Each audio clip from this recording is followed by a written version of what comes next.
নমস্কাৰ স্বাগতম জনাইছো আপোনালোকক আৰজিটি ইউটিউব চেনেলটোলৈ বহুতে মেছেজ কৰি আছিলে যে অসমীয়া পেডাগজিৰ ওপৰতো কোৱেশ্চন লাগে পিৱাইকিউ চিটেটৰ কাৰণে আৰু সেই উদ্দেশ্যে আজি এইটো ভিডিঅ' প্ৰস্তুত কৰা হৈছে বিশেষকৈ আমি আজি এইটো ভিডিঅ'ত দুই ধৰণৰ চাম আমাৰ এপ্ৰ'চটো এনেকুৱা হ'ব যে অসমীয়া যিকেইটা ভাষাৰ লগত পেডাগজি কোৱেশ্চন আহিছিলে একেকেইটা পেডাগজিটো ইংৰাজীটো আহিব পাৰে আৰু আহিব পাৰে মানে বহুত আহিছে তেনেকুৱা আৰু ইংৰাজীত যিবিলাক নেকি কোৱেশ্চন আহে সেইবিলাকে অসমীয়াত পেডাগজিটো আহে কাৰণ ভাষাৰ পেডাগজিবিলাক একে হয় সো যদিও আমি অসমীয়া ভাষাৰ পিৱাইকিউৱে চাম কিন্তু তাৰ ট্ৰান্সলেশ্যনো ইংৰাজীত থোৱা হৈছে যাতে আপোনালোকে ইংৰাজী টাৰ্ম কেইটাও বুজি পায় আৰু ইংৰাজী পেডাগজি সেকশনতো যাতে আপোনালোকৰ সহায় হয় তো প্ৰথম যিটো কোৱেশ্চন সেই কোৱেশ্চনটো হৈছে কি এইবিলাক কোৱেশ্চন পিৱাইকিউ সব হয় হা পিৱাইকিউ হয় প্ৰথম যিটো কোৱেশ্চন সেইটো হৈছে ভাষা শিক্ষণত পিছ পৰি থকা ছাত্ৰ ছাত্ৰীৰ কাৰণে আটাইতকৈ উত্তম নিৰ্দেশনামূলক শিক্ষণ কৌশলটো কি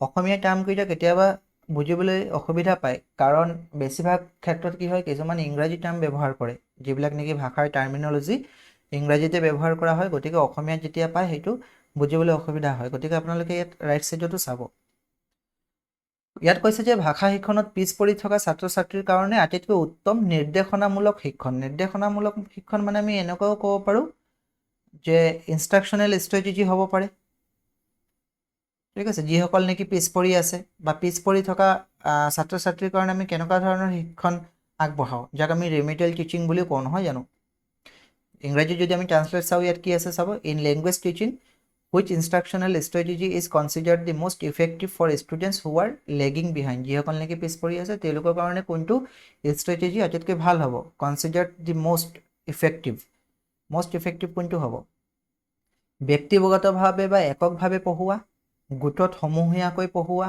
সমপৰ্যায়ৰ ছাত্ৰ ছাত্ৰীক গোট কৰি পঢ়ুৱা আৰু ওপৰৰ আটাইকেইটা সো আমি যদি আনসাৰ কি চাওঁ অফিচিয়েল যদি আনসাৰ কি চাওঁ তেতিয়াহ'লে যিসকল নেকি লেগ হৈ আছে লেগিং বিহাইণ্ড বুলি কৈছে অৰ্থাৎ পিছ পৰি আছে পিছ পৰা ছাত্ৰ ছাত্ৰীক আমি গ্ৰুপত যদি পঢ়াওঁ তেতিয়াহ'লে এটা অসুবিধা পাব বা গোট বান্ধি দিলে অসুবিধা পাব যিহেতু পিছ পৰিয়ে আছে গতিকে তেওঁলোকৰ বেষ্ট যিটো উপায় হ'ব আমাকতো মষ্ট ইফেক্টিভ বুলি কৈছে আটাইতকৈ ভাল বুলি কৈছে নহয় জানো আটাইতকৈ উত্তম কৌশল বুলি কৈছে সেই কৌশলটো হ'ব ব্যক্তিগতভাৱে বা এককভাৱে পঢ়ুৱা teaching individually or on a 1-to-1 basis এককভাৱে যদি পঢ়ুৱা হয় তেতিয়াহ'লে ভাল হ'ব সো আনসাৰ কি 1 দিয়া আছিলে কুৱেশ্যন নম্বৰ 2ত কি আছে ভাষা শিক্ষকৰ বস্তুনিষ্ঠ মূল্যায়ন কেনেধৰণে হোৱা প্ৰয়োজনীয় ভাষা শিক্ষকৰ বস্তুনিষ্ঠ মূল্যায়ন বুলি ক'লে আমি অবজেক্টিভ এছেছমেণ্ট সো অবজেক্টিভ এছেছমেণ্টটো কেনেকুৱা হ'ব লাগে বস্তুনিষ্ঠ আৰু সমালোচনামূলক বোধসম্যক আৰু আচৰণাত্মক বিশ্বাসযোগ্য আৰু বৈধ ওপৰৰ আটাইকেইটা অৰ্থাৎ objective or critical comprehensive and behaviour oriented reliable and valid all of the above যদি আমি চাওঁ তো ইয়াৰ কাৰেক্ট যিটো এনসাৰ বেষ্ট এনসাৰ কোনটো হ'ব যদি আমি এছেছমেণ্ট ল'বলগীয়া হয় তেতিয়াহ'লে বস্তুনিষ্ঠ আৰু সমালোচনামূলক হ'ব পাৰে অৰ্থাৎ ক্ৰিটিকেল থিংকিংটো সদায় প্ৰাধান্য দিয়া এইটো হয় কম্প্ৰিহেনচিভ আৰু বিহেভিয়াৰ অৰিয়েণ্টেডটো হ'ব পাৰে সো এইটো পজিটিভ বিশ্বাসযোগ্য আৰু বৈধ অৰ্থাৎ যিটো আমি এছেছমেণ্ট ল'ম সেইটো ৰিলায়েবল হ'ব লাগিব ভেলিড হ'ব লাগিব এইটো পজিটিভ গতিকে ওপৰৰ আটাইকেইটা হ'ব কাৰেক্ট এনসাৰ অপশ্যন কোনটো হ'ব অপশ্যন 4টো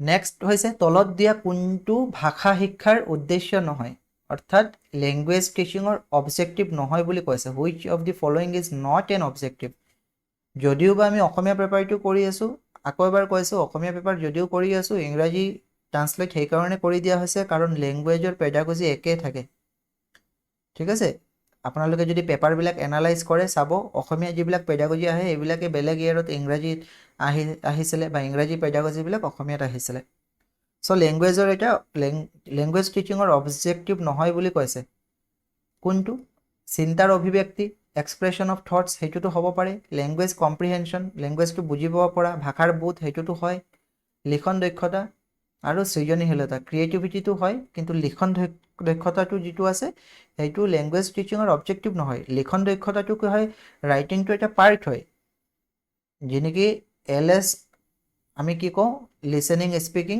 ৰিডিং এণ্ড ৰাইটিং তো এইটো এটা সিকুৱেন্সৰ পাৰ্ট হয় ৰাইটিং এটা প্ৰয়োজন হয় লেংগুৱেজৰ লগত ৰিলেটেড হয় কিন্তু মেইন অবজেক্টিভ নহয় ঠিক আছে অবজেক্টিভ নহয় ভাষা কুশলতা তথা দক্ষতা সন্দৰ্ভত তলত দিয়া কোনটো উক্তি শুদ্ধ নহয় নট কাৰেক্ট বুলি কৈছে ভালদৰে চাব নট কাৰেক্ট যেতিয়াই নট কাৰেক্ট পাব অনলি পাব হাতত কলম থাকিব নহয় লগে লগে সাৰ্কুল বা আন্ডাৰলাইন বা স্কোৱাৰ কৰি থব যাতে চকু পৰে ভাষা কুশলতা তথা দক্ষতা বৃদ্ধিৰ কাৰণে অনুশীলনতকৈ ভাষাৰ নীতিবোৰ অধিক গুৰুত্বপূৰ্ণ সো ইয়াত কৈছে ল্যাঙ্গুৱেজ স্কিলৰ কাৰণে যে নীতিবিলাক বেছি গুৰুত্বপূৰ্ণ বুলি কৈছে ওকে বাকি অপশন চাই লওঁ শিশুৱে কেৱল শ্ৰৱণ কথন পঠন লিখন এইটো ক্ৰমত শিকে কেৱল বুলি কৈছে আমি LS RW এটা সিকুৱেন্স জানো কিন্তু বহুত ক্ষেত্ৰত এনেকুৱা হয় বিশেষকৈ যদি আমি ফৰেন ল্যাঙ্গুৱেজ শিকো বা যদি আমি সেকেন্ড ল্যাঙ্গুৱেজ শিকো তেতিয়া কিন্তু আকৌ LS RW সিকুৱেন্সত নাযাব পাৰে কৰবাত হয়তো এটা স্কিপ কৰিব পাৰে বা হয়তো একেলগে হ'ব পাৰে যেনেকৈ ধৰক আমি ফৰেন ল্যাঙ্গুৱেজ বা নতুন এটা ভাষা শিকিছো প্ৰথমতে হয়তো আমাক লিখিবও দিব পাৰে যেনেকৈ ইংৰাজী ভাষা যেতিয়া শিকো প্ৰথমতেতো আৰু ইংৰাজী শব্দবিলাক বা ইংৰাজী সেন্টেন্স নকয় ABCD লিখিবলৈ কয় অৰ্থাৎ তাত ৰাইটিংটো প্ৰথম আহি গৈছে সো আমাক যেহেতু নহয় বুলি কৈছে কাৰেক্ট কোনটো হ'ব অপশন 2 টো হ'ব যে a child learns only in this order অনলিটো নহ'ব এইটো অৰ্ডাৰত হয় ইউনিভাৰ্সেল হয় প্ৰথমতে শুনিব ক'ব পঢ়িব আৰু লিখিব কিন্তু সেইটো অনলি বুলি ক'লে ভুল হ'ব এইটো আমি ল্যাঙ্গুৱেজ একুইজিশন প্ৰথম ভাষাৰ কাৰণে এইটো কাৰেক্ট বুলি ক'ব পাৰোঁ কিন্তু ল্যাঙ্গুৱেজ লাৰ্নিঙৰ কাৰণে সেইটো কাৰেক্ট নহ'ব পাৰে যিটো ভাষাৰ ব্যাকৰণ শিশুৱে নাজানে সেই ভাষাটোক শিশুৱে সোনকালে শিকে কোনে কৈছিল অৰ্থাৎ a child learns most quickly the language whose grammar he doesn't know grammar যিটো ভাষাৰ নাজানে সেইটো ভাষা সোনকালে শিকে সেই ষ্টেটমেন্টটো কোনে দিছিল সেই ষ্টেটমেন্টটো দিছিল লৰ্ড মেকালে অপশন 3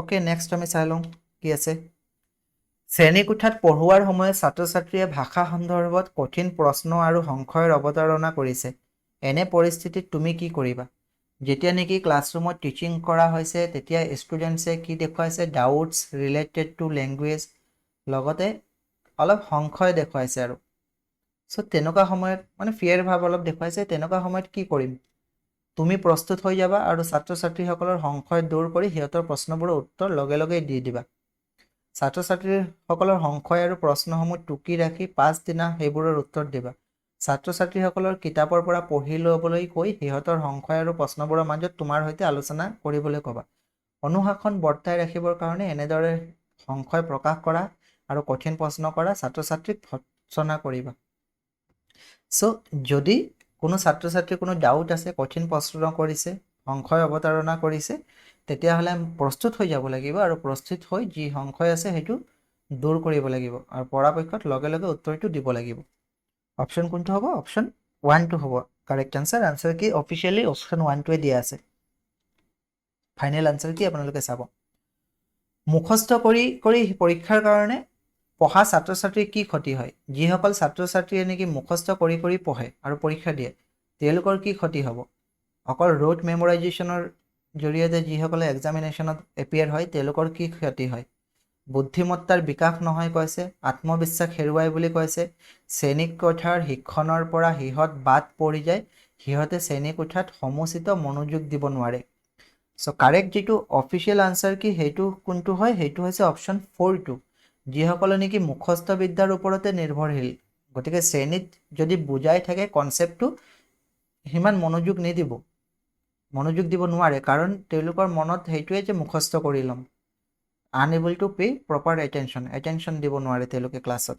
অপশন 4 টো হ'ব কাৰেক্ট আনসাৰ ভাষা শিক্ষণত আগনাত্মক পদ্ধতি যাক আমি ইন্ডাক্টিভ মেথড বুলি কওঁ ইয়াৰ এটা সুবিধা কি ইন্ডাক্টিভ মেথডটো নিশ্চয় গম পায় য'ত নেকি আমি এক্সাম্পলৰ পৰা কলৈ যাওঁ ৰুললৈ যাওঁ আৰু এটা ডিডাক্টিভ মেথড আছে য'ত ৰুলৰ পৰা এক্সাম্পললৈ যায় অৰ্থাৎ প্ৰথমতে উদাহৰণ তাৰপিছত নিয়ম সেইটো হৈছে ইন্ডাক্টিভ আৰু ইয়াৰ এটা সুবিধা কি হয় এডভান্টেজ কি ছাত্ৰ ছাত্ৰীয়ে হোমৱৰ্ক কৰিবলগীয়া নহয় কৈছে ছাত্ৰ ছাত্ৰীৰ মাজত মুখস্থ কৰা অভ্যাস গঢ় নলয় শ্ৰেণীকোঠাত অনুশাসন বৰ্তি থাকে ছাত্ৰ ছাত্ৰীয়ে কম সময়তে বেছি শিকিব পাৰে যেতিয়া নেকি আমি ইন্ডাক্টিভ মেথডত অৰ্থাৎ প্ৰথমতে এক্সাম্পল শিকাম তাৰপিছত আমি ৰুল যাম তো ৰুলটো নিয়মটো পিছত হ'ব গতিকে এনেকুৱা শিকালে কি হয় মুখস্থ কৰাৰ অভ্যাসটো গঢ় নলয় আৰু ডিডাক্টিভত যদি শিকাওঁ তেতিয়াহ'লেতো প্ৰথমতে ৰুল আহি যাব আপুনি মেথছৰ লগত ৰিলেট কৰিব পাৰিব যদি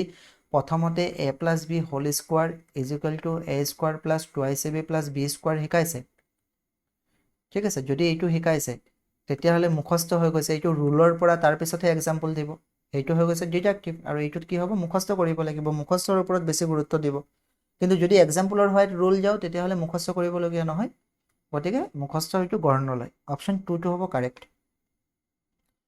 কোন ধৰণৰ অভিব্যক্তি বা মত প্ৰকাশৰ কাৰণে ভাষা আটাইতকৈ উৎকৃষ্ট মাধ্যম language is the best medium for which kind of expression and expression of ideas কোনটো হ'ব প্ৰচাৰ প্ৰসাৰ সংগ্ৰহ বিনিময় তথা আদান প্ৰদান ওপৰৰ আটাইকেইটা যদি আমি আনচাৰ চাওঁ তেতিয়াহ'লে বেষ্ট বুলি কৈছে বিনিময় তথা আদান প্ৰদানৰ কাৰণে exchange of communication exchange and কমিউনিকেশ্যনৰ কাৰণে লেংগুৱেজ হৈছে বেষ্ট মিডিয়াম কাৰণ প্ৰচাৰ বা প্ৰসাৰৰ কাৰণে লেংগুৱেজ আপোনালোকে ৰিটেনো কৰিব পাৰে ৰিটেন য'ত নেকি ভাষা কথিত ভাষা ব্যৱহাৰ নকৰিলেও হ'ব পাৰে সংগ্ৰহ কিবা এটা যদি কালেকশ্যন কৰিব লগা হয় লেংগুৱেজৰ মাধ্যম ব্যৱহাৰ নকৰিও কালেক্ট কৰিব পাৰে গতিকে বিনিময় তথা আদান প্ৰদান কৰিবলৈতো লেংগুৱেজ লাগিব সেইটো হৈছে বেষ্ট আনচাৰ অপশ্যন 3টো অফিচিয়েল আনচাৰ কি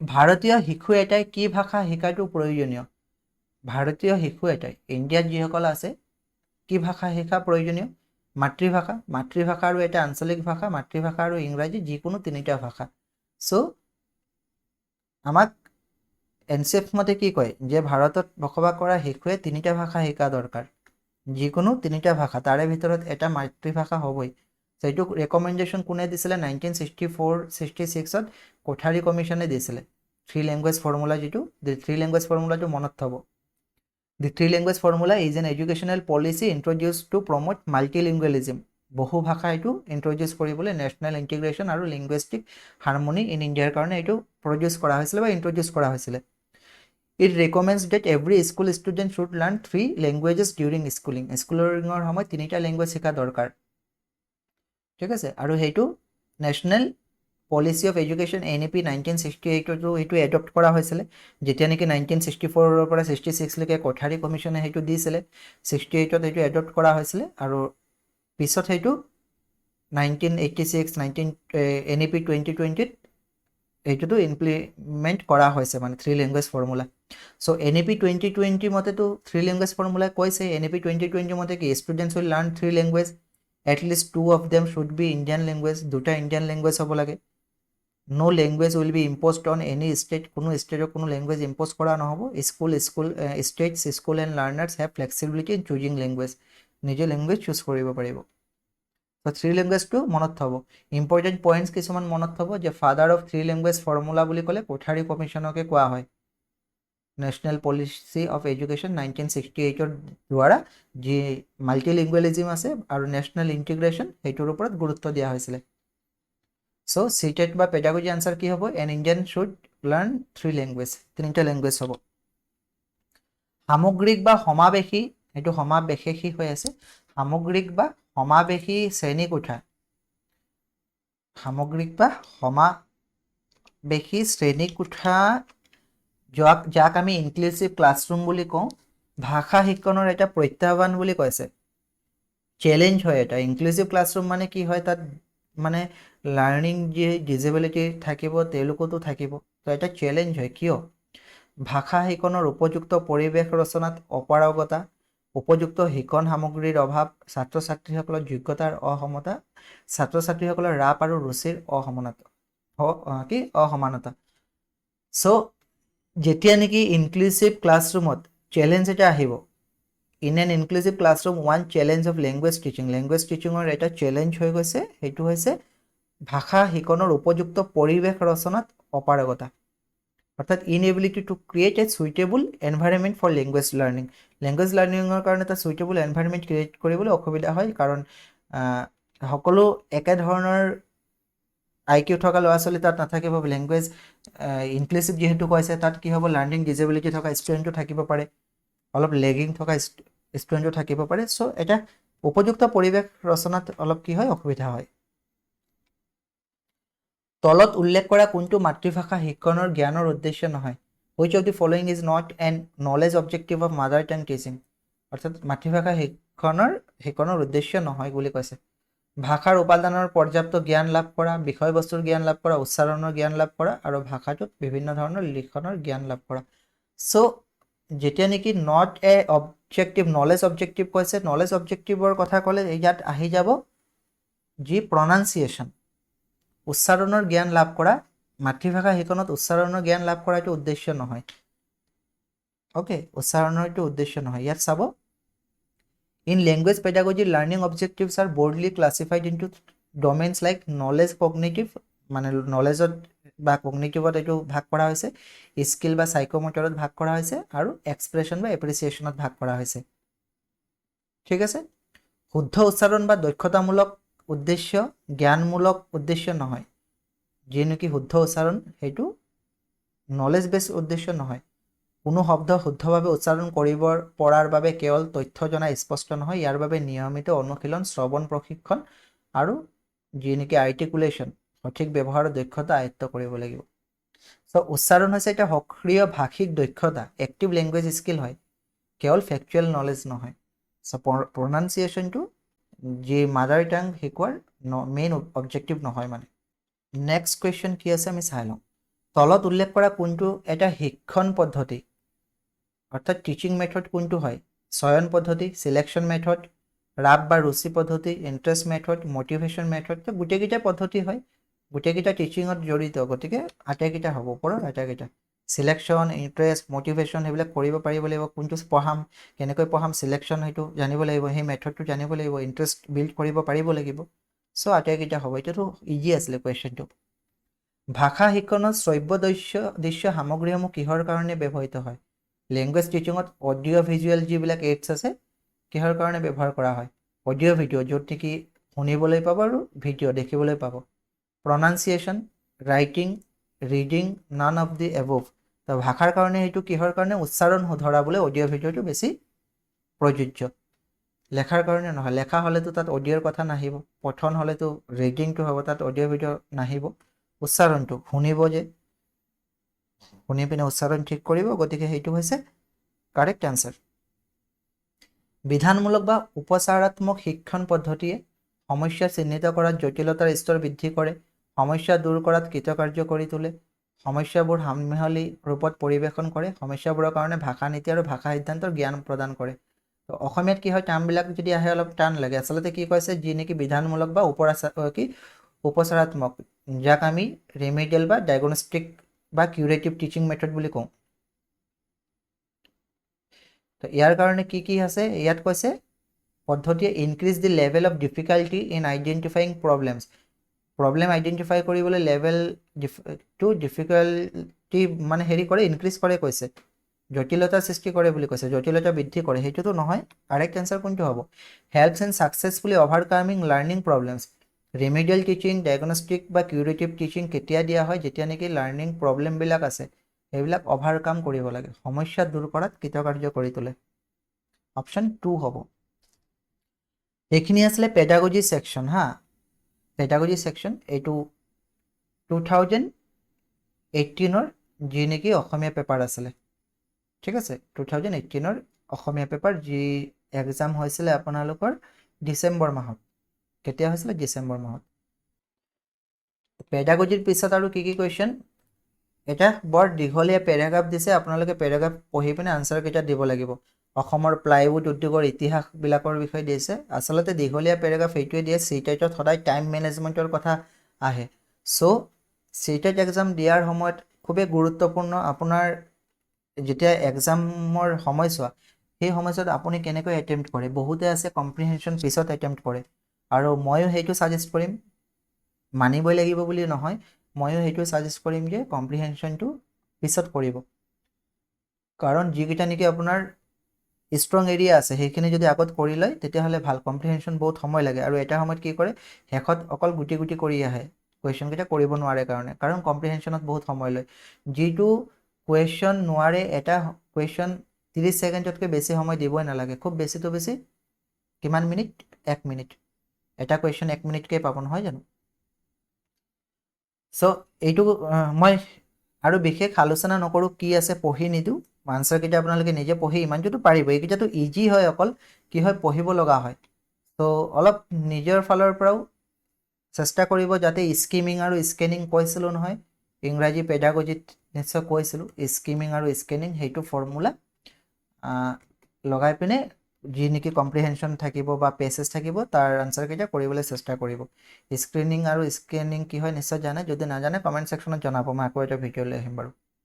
তো ফাইনেল আনচাৰ কি যদি চাওঁ, ইংৰাজীসকলে কেতিয়া ৰাণীগঞ্জত কয়লাৰ কাম আৰম্ভ কৰিছিল, সেইটো হ'ব 1814ত। পিছৰ কুৱেশ্যন আছে, অসমৰ প্লাইউড কাৰখানা স্থাপন কৰাটো প্ৰয়োজন বুলি ইংৰাজীসকলে কিয় বিবেচনা কৰিছিল?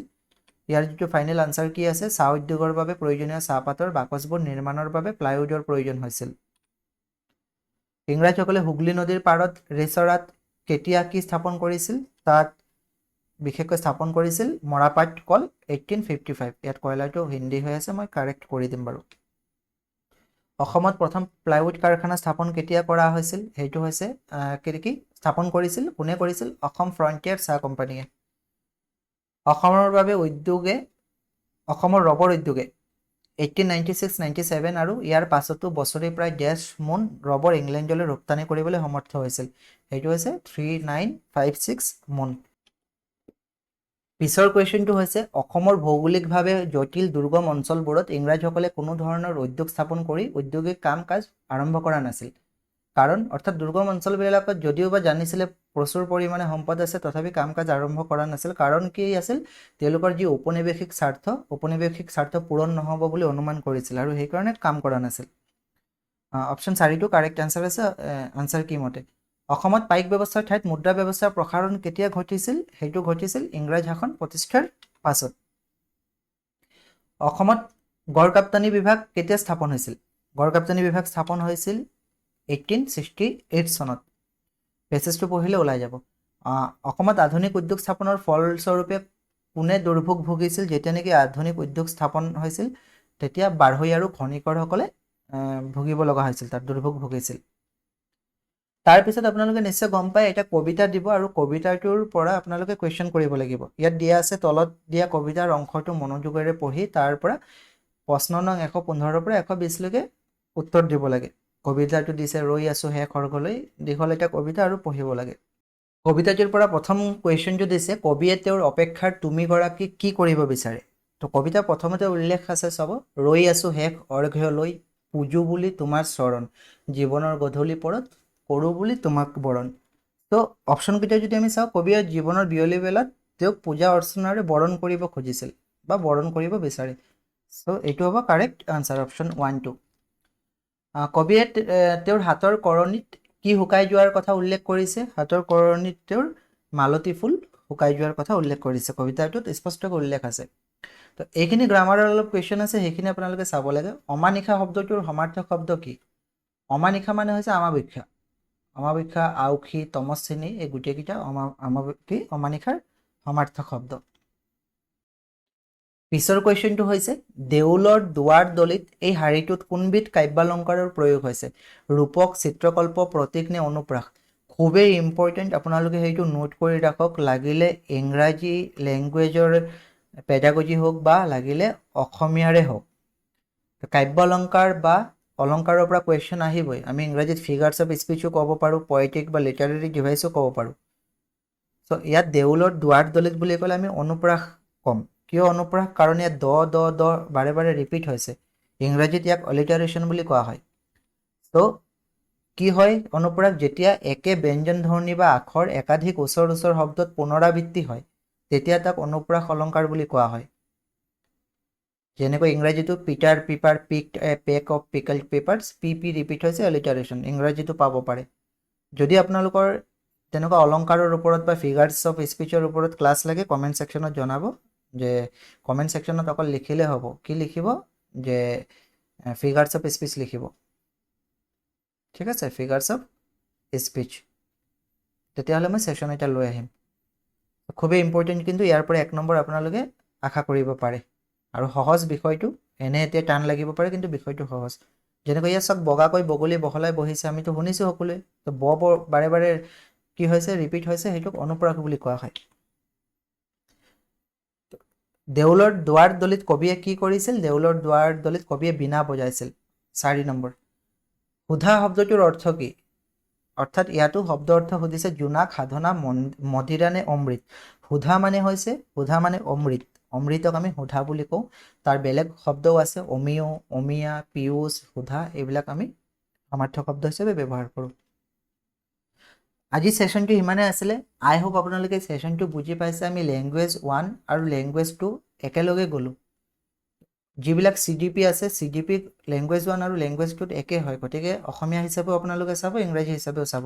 বাকী ফিগাৰ্ছ অফ স্পীচৰ যদি ক্লাছ লাগে কমেণ্ট ছেকশ্যনত জনাব, আৰু PDF-টোৰ কাৰণে টেলিগ্ৰাম চেনেলৰ পৰা লৈ ল'ব পাৰিব। আপোনালোকৰ ভিডিঅ'বিলাক কেনেকুৱা লাগিছে কমেণ্ট ছেকশ্যনত জনাবলৈ নাপাহৰিব। যদি ভাল লাগিছে দেন কি কৰিব, ভিডিঅ'টো শ্বেয়াৰ কৰি দিব। চেনেলটো যদি ছাবস্ক্ৰাইব কৰি থোৱা নাই, চেনেলটো কাইণ্ডলি ছাবস্ক্ৰাইব কৰি থ'ব। মই PDF-টো আপোনালোকক শ্বেয়াৰ কৰি দিম বাৰু টেলিগ্ৰামত। ছেভ কৰি লৈছোঁ, PDF-টো পাই যাব।